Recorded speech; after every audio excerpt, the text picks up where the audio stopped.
Hey, welcome back once again to some more Dark Souls Remastered.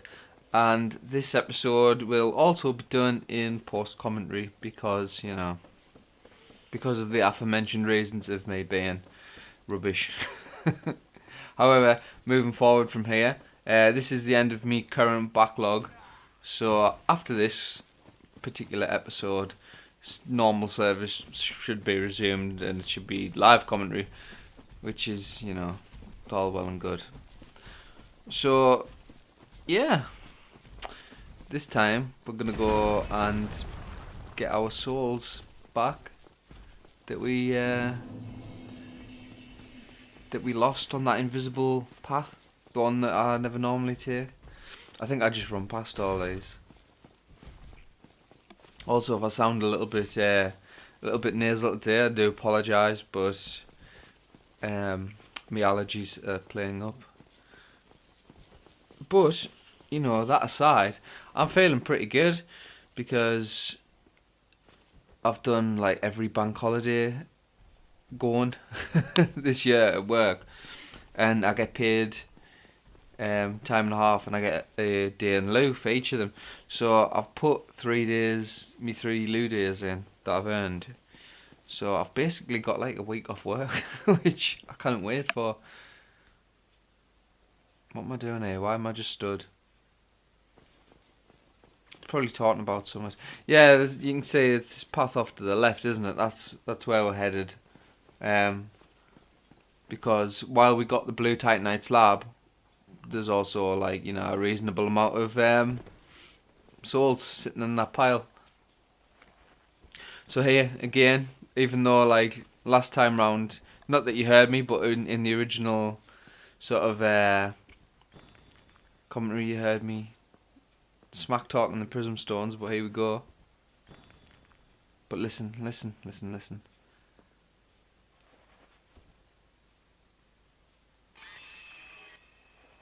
So when they make that screaming noise, that's the end of the path.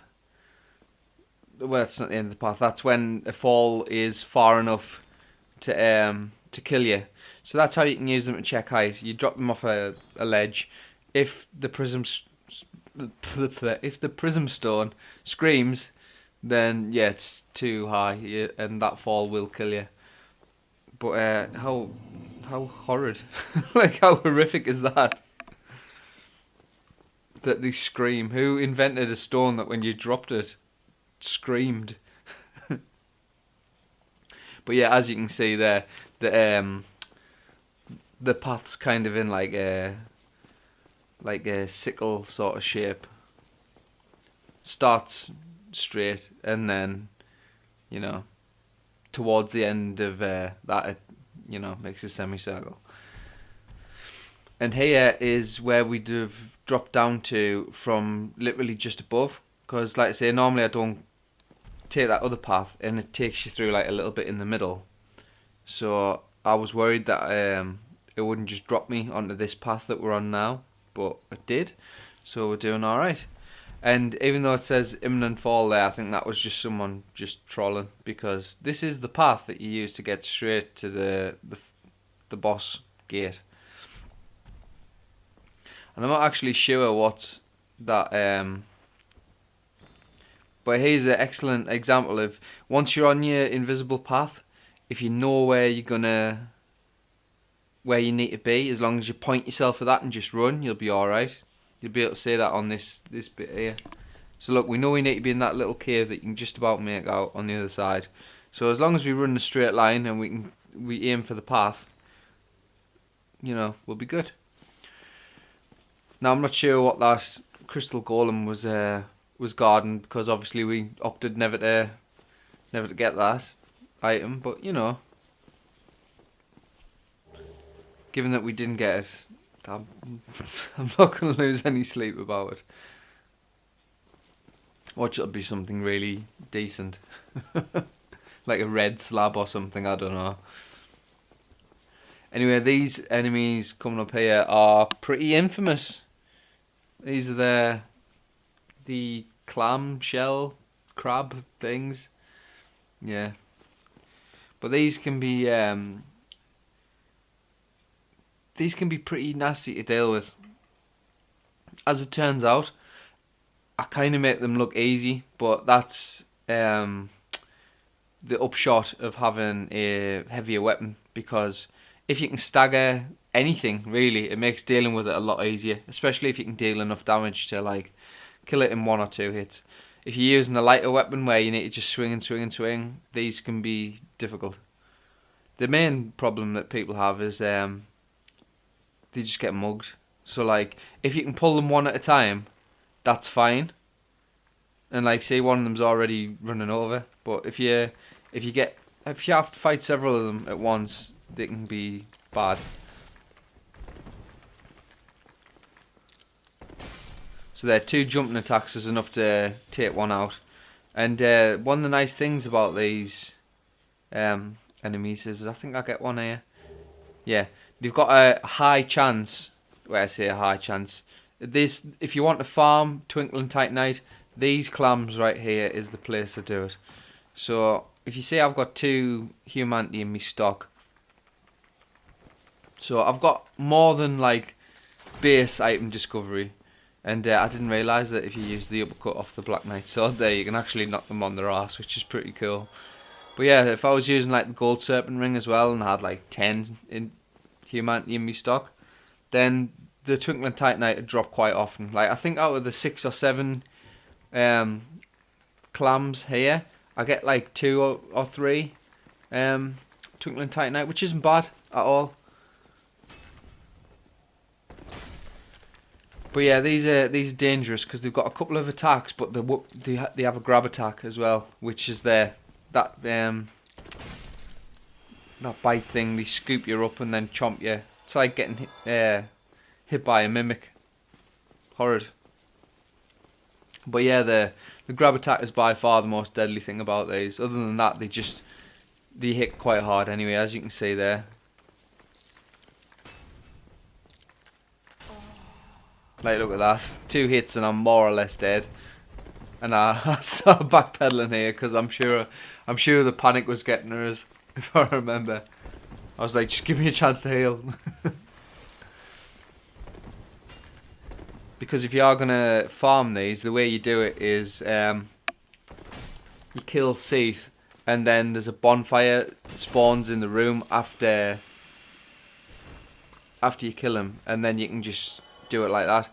If I wanted to farm them now, I'd have to do the run from the bonfire in the archives, like every time, and it's not efficient at all. So like now, I'm wondering to myself, can I take on seath with 3 Estus flasks? And I'm like, it might even be less than 3 Estus flasks if I keep getting hit off these clams. So I'm like, right, I'm gonna have to just try and play a bit more careful. And knocking them on the butt is definitely, or the lid, I suppose, as the case may be, is definitely a lot of fun. Opted for a bit of pyromancy there because I want to keep the range, because I had to fight 2 at once there.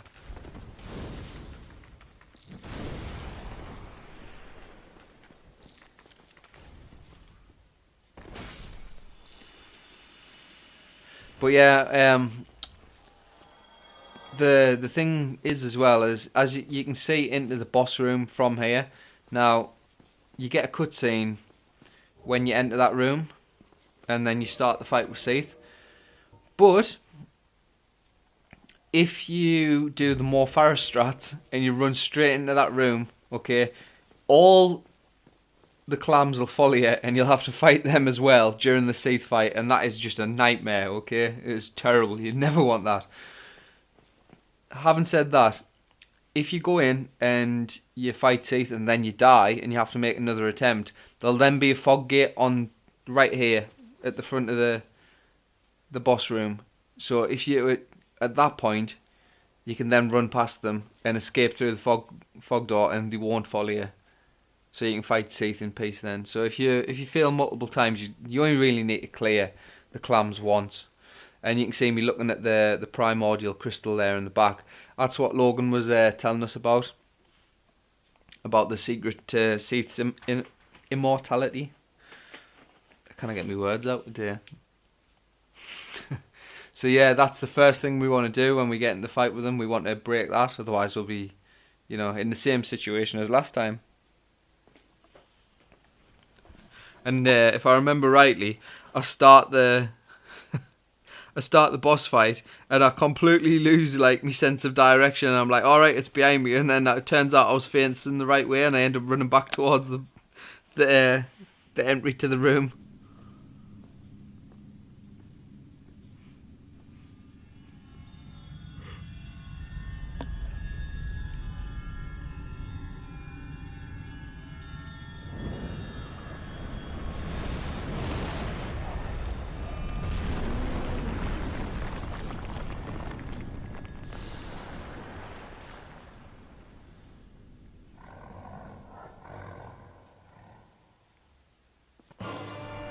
Now Seath's like another one that say I end up running behind him thinking that I need to get the crystal, and then realise, oh actually hang on, that's the entrance to the room, never mind. Seath's one of those bosses where he can be really difficult if you don't know what you're doing. So in this fight I actually make him look like a piece of cake, but he can be a lot of trouble. So there we go, there's the crystal gone. He doesn't like that. Now, the obvious place that most people want to try and hit him from is like square in the belly. But whenever you're right in front of him, you're likely to be hit by his breath attacks, which either go right in front of him or sweep across the room. Now the damage on them is like reasonably high anyway, but the crystals actually cause curse. And like you definitely don't want that. However, you can see me going for the tentacles here. If you spend too much time near his tentacles, he'll just flail around. You actually saw him do it at the beginning of the encounter when I ran the wrong way, and you could see him just flailing around. And luckily, I managed to roll out the way of that. But that's also quite dangerous because you can get stun locked pretty easily off that. But you can see me focusing on the tentacles because I kind of figure that's the less of two evils for me personally.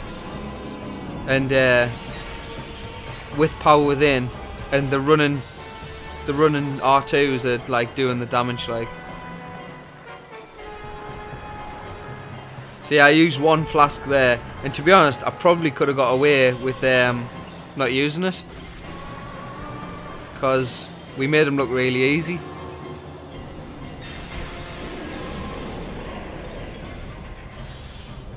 And he's considered like, pretty, not like endgame, but like once you've got the Lord Soul shards, then yeah, you can finish the game after that point.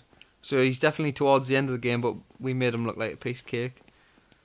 That's that bonfire. So now that we're here, if we ever want to farm Twinkling Titanite, I can literally just rest at that bonfire, go and kill the clams in the next room, run back into this room, rest, rinse, repeat, over and over and over. But now yes, this is what I was thinking, because now I'm like, well, we've done that. Even in post commentary, right?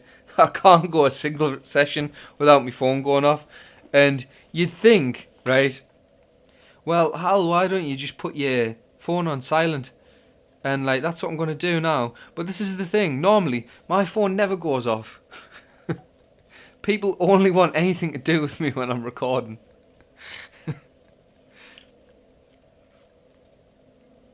Right, there we go. So yeah, I think at this point I'm like, well, what have we got left to do? We've got the other 3 Lord Souls to acquire. And we've got the DLC. And we've got the optional area of the Great Hollow and Hash Lake. Yeah, that would be a different area, wouldn't it? And Ash Lake. So I'm like, well, what do I do now? So I think here, I've come back on Orlando because I've got a lot of souls on me and I want to finish upgrading my gear. But yeah, I think what I end up doing is going to New Londo, because I am planning on transitioning away from the Black Knight sword towards that Man Serpent Great Sword. Just mainly because it'll be better when it's fully upgraded, and we'll be able to buff it, which is nice. So yeah, I think the route that I settle on is I go New Londo next, because in New Londo that's where you get the very large ember that allows you to ascend your gear to plus 15. Like if it upgrades along the normal Titanite path, of course. But I also didn't want to get that like right at the end of the game. Like I thought, what's the point in going to New Londo last and then only being able to make use of the extra like offensive and defensive qualities afforded by having better gear for like literally the last 5-10% of the game. So we go to New Londo next, so I can make use of that for the rest of the game as it stands. So I think this is, if I remember rightly, this is what I'd settled on. We go New Londo next, then I do Great Hollow and Ash Lake. Then I finish the rest of the Lord Soul stuff off. Then I do the DLC. Then we kill Gwyn, and that's that. That after that, done. And the playthrough will be done. There'll probably be maybe a couple of PvP videos, but the chances are that'll be it really. So here now, even at this point, I'm still labouring under the impression that I can upgrade Ornstein's armour. So I'm like, right, well, I've got 6 Twinkling Titanite. I'll buy a few more. That should be enough. Then I'm like, I go through the list about 8 times, and I'm like, why can I not see Ornstein's armour? And my brain's going, did you even get it? And then I'm thinking, yes, of course I got it. And I'm like, yeah, but did you make sure that you saved it properly before you turned it off, or did you just turn your console off? And I'm like, ugh. But yeah, as it turns out, I can't find it, and I end up looking on Google, and Google tells me that the reason that the stats on Ornstein's armour are as good as they are is because it's you can't upgrade it. So while they wouldn't be quite as good as certain things that had been fully upgraded, it's like basically it's statted competitively. That's like, how you would say it. It's about as good as anything else at max rank. And actually it's even compared to our Eastern armour, if it was at +5, Ornstein's armour's still a little bit better. So yeah, now you can see me looking through looking through my key like, oh man, do I even own this? But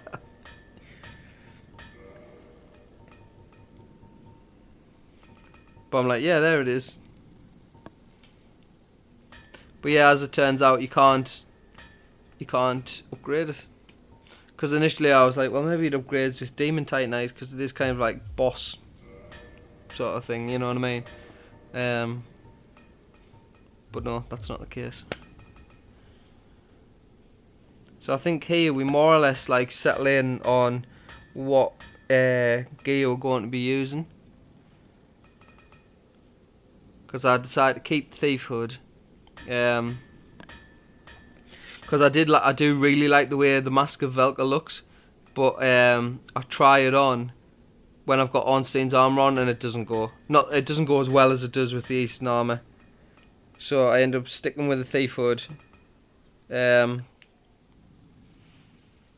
Ornstein's armour, and I can't remember what. I think I go like Shadow Gauntlets or something for me arm slot, and I think I might just keep the Wanderer leggings. This will be me looking on Google.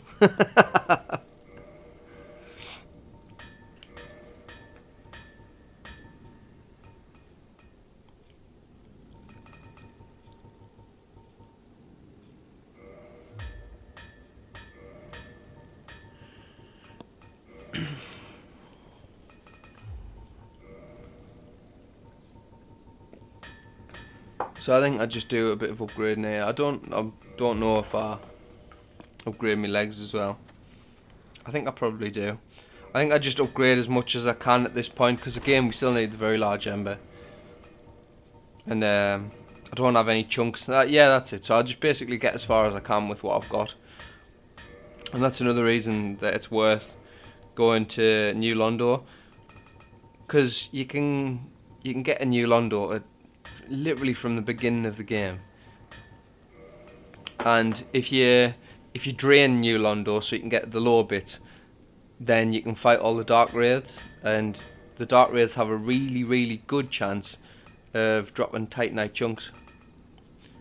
So if you want to like farm up Titanite chunks for your gear, New Londo's the place to do it. They also have a very low chance of dropping Titanite slabs, but the chance is there.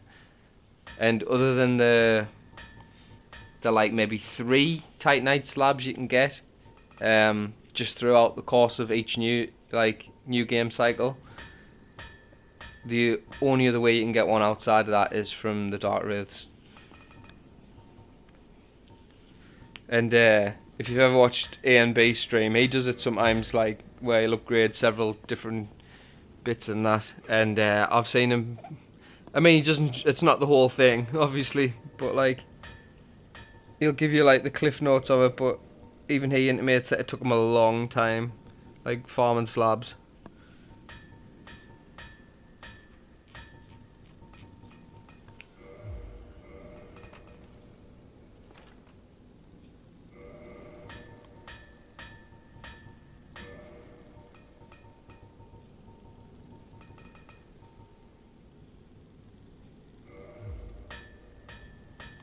Yeah, I think I ended up sticking with the Wanderer legs because the knee pads on it, like the metal like sort of knee buckle things, sort of goes with the rest of the armor, and it looks nice. And again, even in this game where you can upgrade your armor and it actually has a meaningful impact on your defense, even then it still just becomes fashion souls and what looks cool past a certain point anyway. If you're brand new to the game, like upgrading your armor and whatever, yeah, because you can start upgrading your armor as soon as you get to Andrea. So in that situation, if you're new to the game and you're struggling, it's worth doing as soon as possible. But after a while, and it's not being all like haughty and oh look at how amazing at Dark Souls I am, but like once you've beat the game a few times and you've kind of understand, you know, how the game works, and it's just about finding patterns and whatever, and you've got a grasp of the mechanics, upgrading your armor becomes way less of a priority. Like, it's not as important. Obviously your weapon is, because you need your damage to scale with the HP of enemies you come across. But there's people who like do like naked runs, soul level 1 runs, all that kind of jazz, do you know what I mean? So like even leveling up isn't like mandatory. Like you can beat the game at level 1 if you so choose. Though that is quite difficult.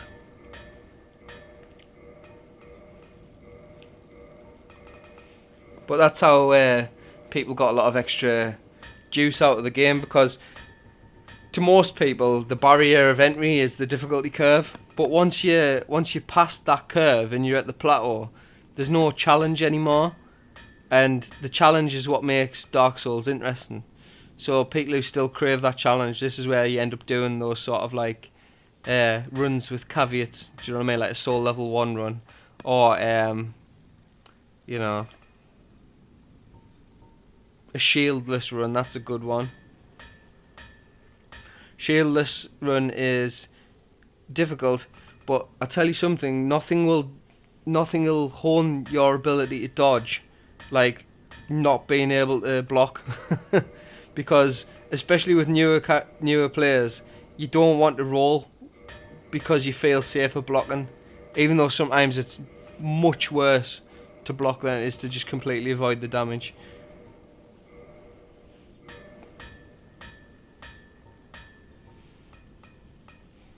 Or even just like a low vitality run. I think that was the first one I attempted, where like I still leveled up as normal, still leveled my gear as normal, but I kept my vitality at base level, which was like 13 or something, which was fine until I got Ornstein and Small, and then I paid heavily for that. But again, that's only because I wasn't good enough to beat them without, you know, having more of a HP buffer.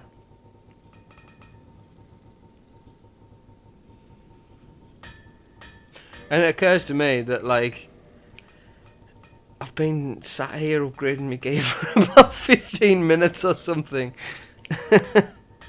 So it's probably a good job that I'm just whittering on in post, because I can't imagine what I was talking about live here. Just like, oh yeah, maybe we should upgrade our shop, or maybe we should do this, blah blah blah blah.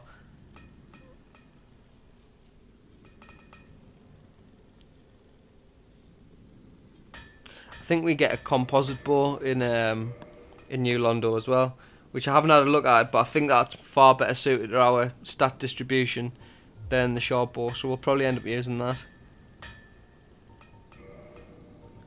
Because in an ideal world, I'd like to use the Dragon Slayer Great Bow, but we just don't have the equipment burden necessary to do that. Yeah, still going, still still like adminning about in the menus.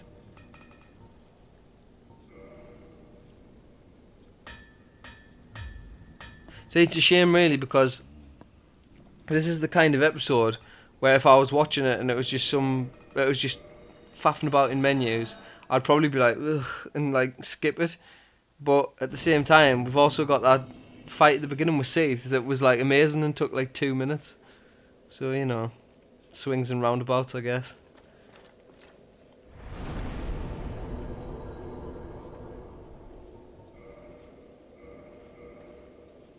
Back to Firelink and down to New Londo.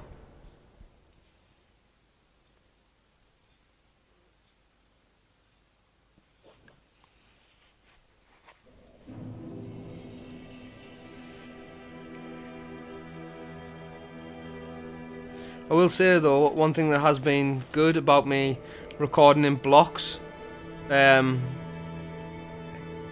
having a backlog means that I've been way more consistent with me uploads. Like normally me uploads are really erratic, like over the course of a week it might be like 2 or 3 times at most, but then there'll be like a week in between each thing, and then between games there's normally like a month or 2 or more. But yeah, here's me trying out the Man Serpent Greatsword, because I was like, let's have a look at the moves. And I remember being really chuffed because most weapons just have like set moves for each button and they don't really link together. But either one-handed or two-handed, that spinny chop only comes out if you do R1, R2. So yeah, that's nice. Bit more variety to the weapon. You do lose the big uppercut slash though that you get with the Black Knight sword. So I think I start upgrading it here and then like realise that I can only take it to +5, because you know after that we need to ascend it and go and see Andre.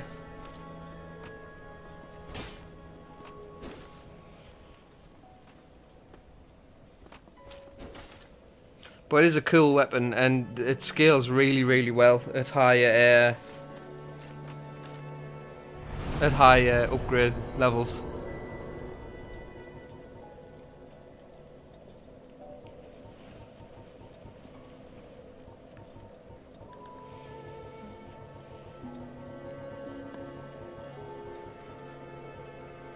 And something that I will do at some point. I promise, yeah. Before the end of the playthrough is sort out my bottomless box and put all my extra stuff that I'm not using away, because, yeah, it takes forever just looking through all that. And I think that'll probably happen when I do some off-camera farming, because I will need to at some point probably, if only it gets like some chunks. But I don't think that would make for a very entertaining episode, me just killing dark wraiths like on the same loop over and over again for like several hours. I don't think that makes for compelling watching, so that'll be done off camera. But before you know, upgrade my weapons or spend my souls, etc., I'll make sure that bit's on camera, so you know, it's not like, well, the last time we checked in, you know, he was like level 50 or whatever I am, and now he's 85, what the hell was going on? There won't be anything like that.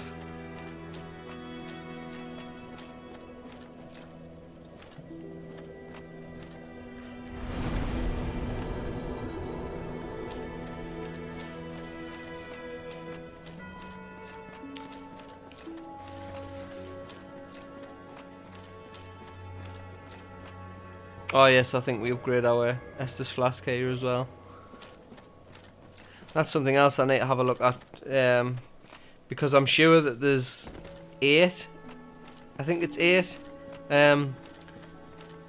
Estus Firekeep souls that you can get in any new game cycle, and we're rapidly closing in on the latter half of the, well, we're definitely in the latter half of the game, probably like the final 30% of the game, I would say. And we're currently at +4, so it's probably likely that I've missed one somewhere. Maybe even 2.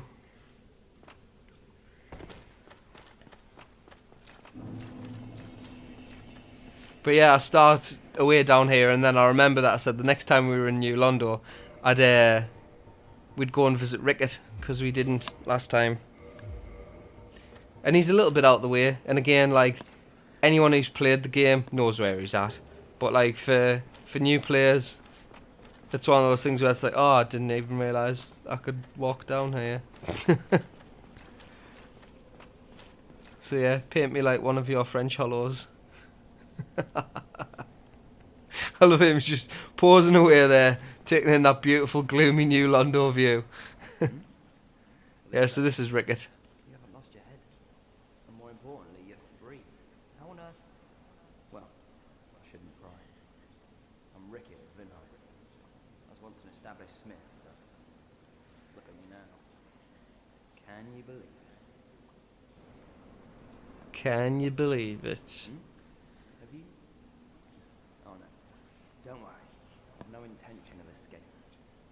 It's safe here. Can't bear the thought of going hollow out there. Although, I must admit, I've not much to watch. So this gives you some insight into his character in the regard that he's undead. You know, like mostly everyone in Lordron. But Show you what made me the best in Vinheim. he's self-imposed this you know, imprisonment on himself because he doesn't want to go hollow out there where he could hurt someone. So he's come to here and locked himself in there, you know, for the sake of everybody else. But in the meantime, we can What is it? There's nothing. We're both cursed. get him to smith stuff for us, and I believe this is where I give him the enchanted ember, because each smith deals with certain embers. Hang on. Is that a sorcery ember? I've never seen one like that. Not even back in Vinheim. What a brilliant flame.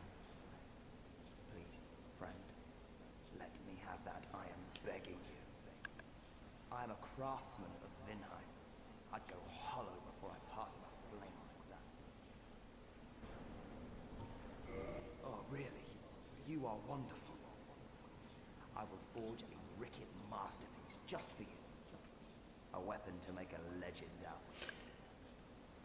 And it's the same crack as with Andre, in the regard that you'll ask for it and you can tell him no, and then if you speak to him again about it, he'll ask you again and you can say no, but then after that he'll be like, alright, well, he sod you.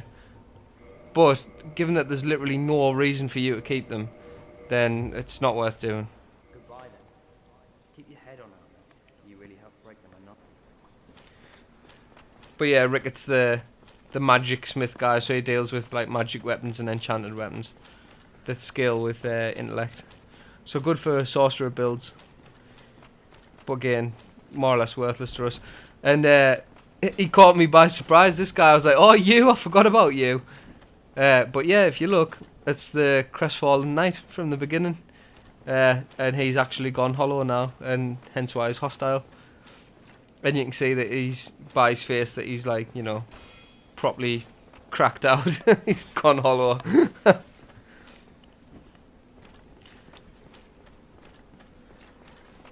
But he can actually parry you as well because he's using a medium shield. But I think we make short work of him.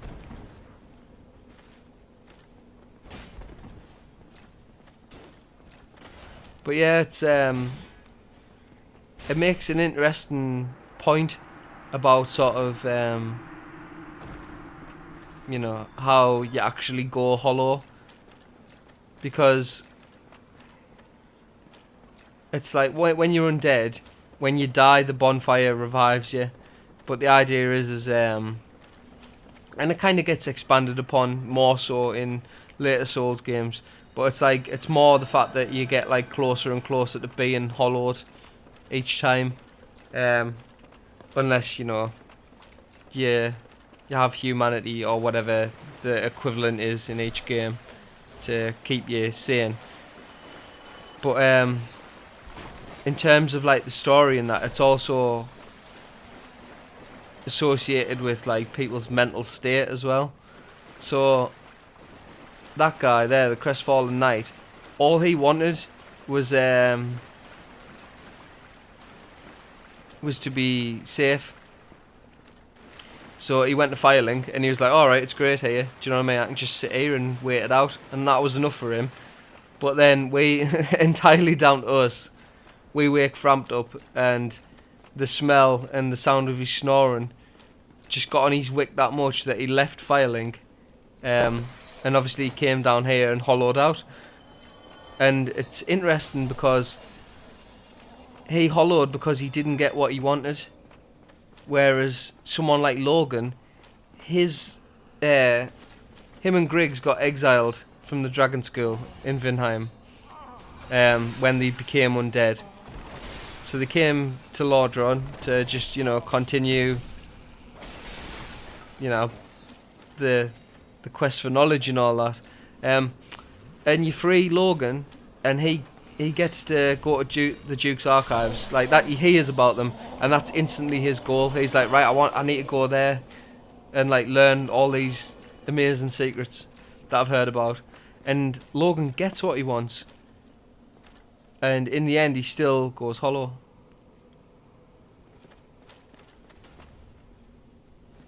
So you know, it's just interesting that it's not entirely, I don't know. Yeah.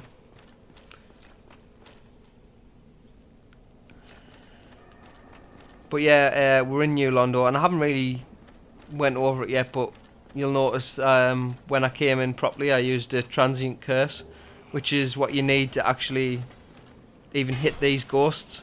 If you're not cursed, you can't hit them. You do get a couple when you like enter the level, and then the ghosts themselves drop them fairly often, so you know you won't go without.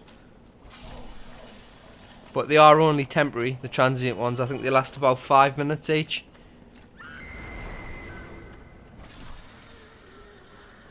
And that ghost there, I remember the first time I did this, it scared the life out of us when she screamed. I was like, oh my god, what? But yeah, if there's any other ones alive nearby, when they scream, it sort of draws them in. But the ones that are holding the ghost children that scream like that, they have a chance of dropping a very rare weapon called the is it the Ghost Blade or the Jagged Ghost Blade? There's two that you can get, and one of them's like common as muck, and the other one's not and is really good. But I can't remember which is which. Yeah, so we kick that shortcut down.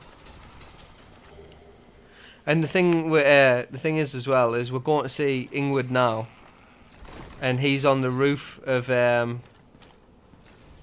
this house that we're heading towards now, which is absolutely rammed full of ghosts. And normally, even from the beginning of the game, like them steps that I'm on right now, I can look at the roof of the house and I can see Ingwood. Okay, so if I didn't want to tangle with all the ghosts in the house, and all I wanted was the key to the seal, I could just snipe them from those steps, and I could get the key that way. As it is, that's the only way to get it without having the Lord Vessel. Like, his dialogue changes when you get the Lord Vessel to give you the key to the seal. But before that, if you want the key, like say you wanted to farm Dark Wraiths early in the game, then you'd have to just come down here and kill them.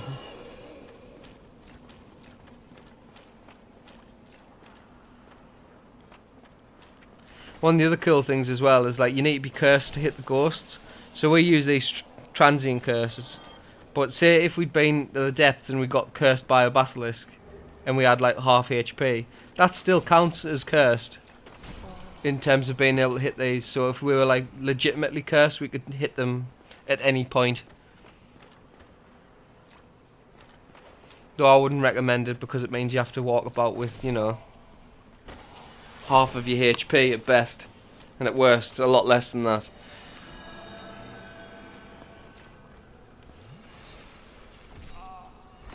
So I'm clearing all these out because when we talk to Ingwood, I don't want to just get blindsided by loads of ghosts. But even then, I remember thinking, like, this must be all of them, about like 4 times, and then coming across like some more.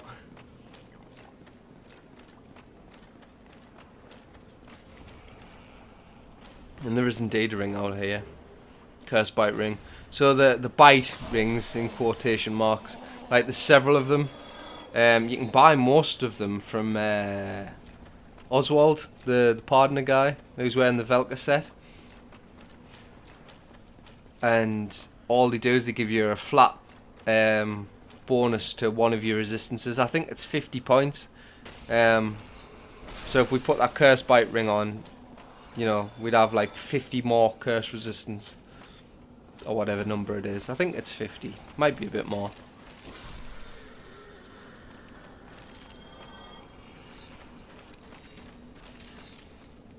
And yeah, I got caught with it earlier on, but I didn't. I was mid, you know, flow conversation-wise on something else, so I didn't mention it. But yeah, those ghosts have a grab attack as well, because, you know, you can't fight anything in this game at this point without it having a flipping grab attack. So this guy is Ingwood. Well, this is a surprise. I get few visitors, save for ghosts. You have the Lord Vessel. Very impressive. I know exactly what your intentions are. You seek the 4 kings whom I guard over. This is the key to the seal. So yeah, you won't get that conversation with him unless you've got the Lord Vessel. In the deepest chamber of the ruins, use this key to break the seal and open the floodgates. Oh, and do not forget, the Dark Wraiths reside in a dark void called the Abyss. But the Abyss is no place for ordinary mortals. Although, long ago, the knight Artorius traversed the Abyss. If you can find him and learn from him, the Abyss may prove surmountable. So basically what he's alluding to there is we need the Covenant of Artorius ring that you get for beating Sith, which we have. But, you know, his point is if you try and get into the Abyss without that ring, you're boned. Though what's interesting is it does tell you something about... Well, it kind of does and it doesn't. One of the things with Dark Souls is, like, early on in the game, when Solaire's explaining like how the co-op works, but it's also like integrated into the lore of the game, is that he's like the timelines are blurry. Do you know what I mean? So Ingwood there, he says long ago, Knight Artorius traversed the Abyss, but then in the same sentence is like if you can find him and learn from him, and the way he says that insinuates that to his mind Artorius is still alive, even though we know him to be dead because we've been to his grave.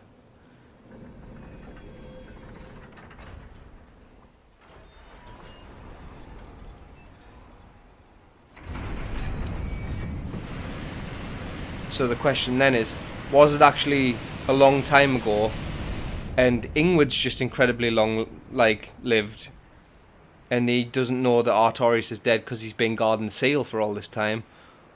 Or is it because, like, you know, like you say, the timelines are blurry?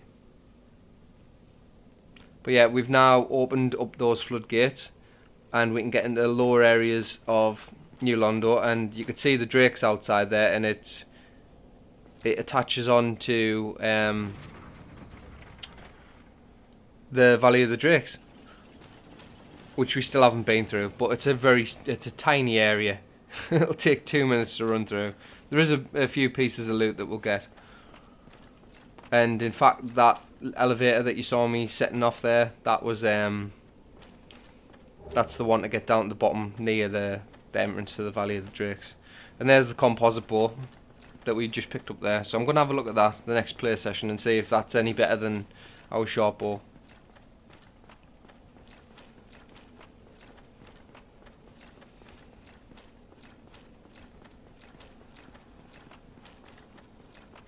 And I think what happens here is I end up panicking because now I can drop down into the lower areas, but I normally do that from a very specific point, because it's the sort of start of me loop that I do when I'm farming Dark Wraiths, and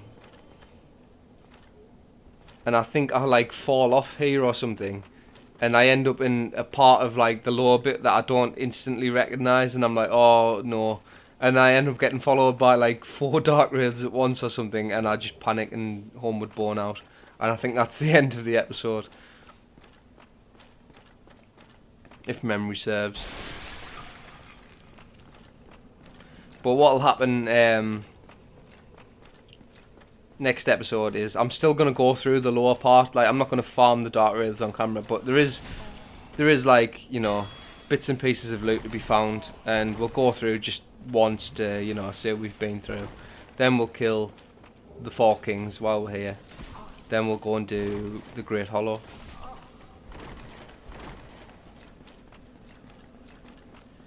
But yeah, we're closing in on the end of this video.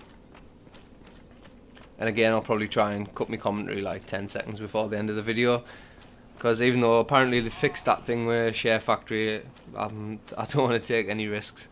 And the last one that I put up, even in that video, I was like even then skeptical about the quality of it coming out on like a long video, but it actually came out fine, so I'm pretty happy about that. I've just dropped a pair of scissors off my coffee table. That's what that bang was. Yeah, so I fall off there when I wanted to go to the end of that thing, and I'm like, all right, okay, this isn't where I wanted to be.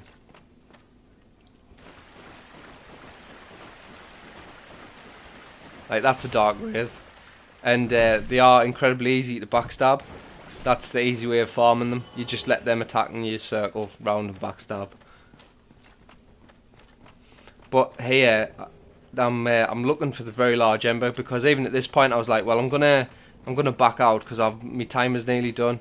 But I'll try and get the very large ember before I do, and I don't. So I've picked up a couple of things there, but I'm like, I'm sure there's another Dark Wraith down there, so I'm not gonna head down there yet, because I know it's not down there. But then there's this big slimy fella in here who I knew about, so I didn't want to spend any large amount of time in this room. But then I'm like, alright, there's actually like 3 Dark Wraiths in this room as well, so I beat a hasty retreat. I think I turned around here and I'm like, oh yeah, they are actually still following me. Yeah, and he stabs me when I'm like mid-animation for me homeward born, so I'm like panicking, like, oh no. I'm like, just give me enough room to be able to homeward born out. And I think I do actually get it off here. Like, I hide behind a pillar and manage to get it off. Yeah. And that is more or less it for this episode. So, yeah. I think we just rest here and that's that. So yeah, again, apologies for it being post-commentary, but normal service will be resumed from next episode, and I hope it's just still relatively interesting to watch. So thanks, and I'll catch you next time.